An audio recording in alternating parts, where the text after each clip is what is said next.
কুরুক্ষেত্রের মহাসমর 18 দিনব্যাপী চলছিল। আর মাত্র 2-1 দিন বাকি আছে। প্রায় নিশ্চিন্ত কৌরবকুল দুর্যোধনকে দ্রৌপদপুত্র অশ্বত্থামা বললেন, রাত্রিবেলা আমি একাই যুদ্ধ করে পঞ্চম পাণ্ডবকে নির্মূল করে দেব। অনিচ্ছা সত্ত্বেও অনুমতি দিলেন দুর্যোধন। তখনকার দিনে রাত্রি বেলা যুদ্ধ নিষেধ ছিল। তো পাণ্ডবদের বিপদ বুঝতে পেরে শ্রীকৃষ্ণ শিবের শরণাপন্ন হলেন।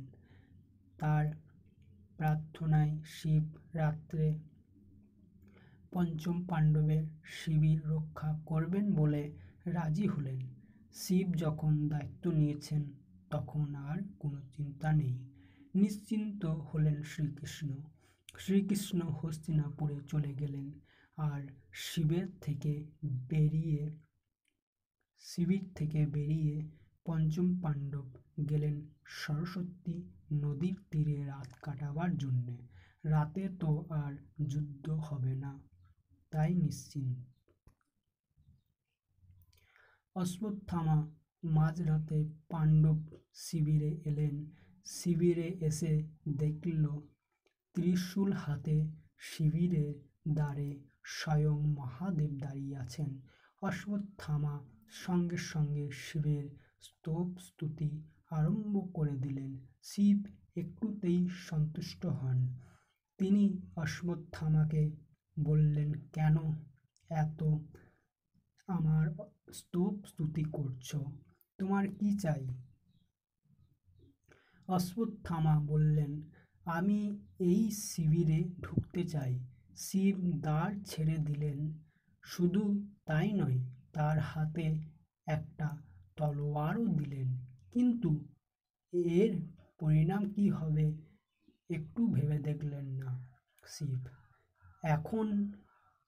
এখন পাইকে অশ্বত্থামাকে।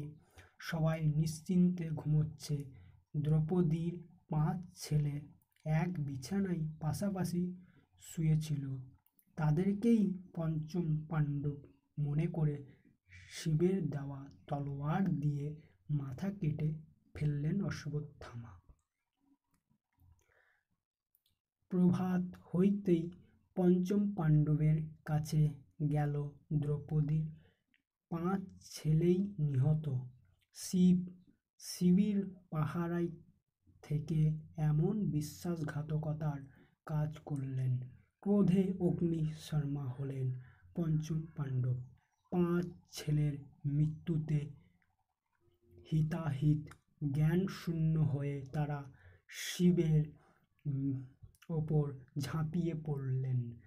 তারা যত অস্ত্র মারেন সব কিছুই আত্মসাৎ করে নেন শিব। ভীম, অর্জুন, নকুল, সহদেব তখন অস্ত্র ফেলে শিবের বুকে পেটে চড় ঝাপড় ঘুষি মারতে লাগল শিবের গায়ে। কিন্তু যুধিষ্ঠির হাত তোলেননি। সেই প্রহারের ফলে শিব খুব রেগে গিয়ে অভিশাপ দিয়ে বসলেন, তোমরা কৃষ্ণের ভক্ত মানে আমারও ভক্ত। আমার প্রতি তোমরা আজ যে আচরণ করলেন, কলিযুগে তোমাদের এর ফল ভোগ করতেই হবে। এই বলে শিব অন্তর্হিত হলেন। শিবের অভিশাপে পঞ্চম পাণ্ডবদের মনে খুব দুঃখ হল। তারা শ্রীকৃষ্ণকে স্মরণ করলেন। তিনি সেখানে এসে উপস্থিত হলেন। তাদের কাছে সবকিছু শুনে কৃষ্ণ আবার শিবকে স্মরণ করলেন। কৃষ্ণ শিবকে বললেন যে তিনি পাণ্ডবদের যত অস্ত্র আত্মসাৎ করেছেন সব যেন ফিরিয়ে দেন আর ওদের ওপর দেওয়া অভিশাপ থেকে যেন মুক্ত করে দেন।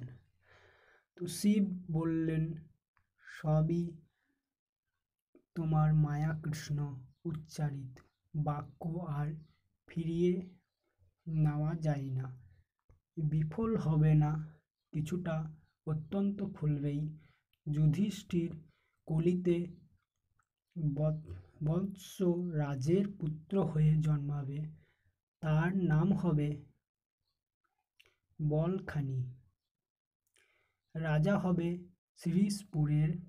ভীম আমাকে দারুণ দুর্বাক্য বলেছেন। তো মেলেচ্ছ কুলে বীরন নামে ওর জন্ম হবে। অর্জুন পরিমলের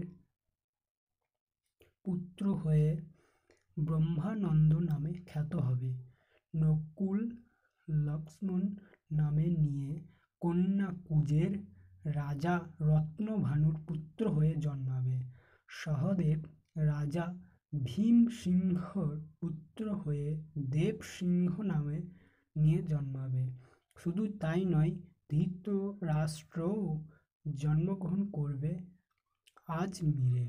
কলিতে তার নাম হবে পৃথিবীরাজ। তখন তার মেয়ে রূপে দ্রৌপদী জন্মগ্রহণ করবে। শ্রীকৃষ্ণ আর কিছু না বলে শিবের কথা মেনে নিলেন।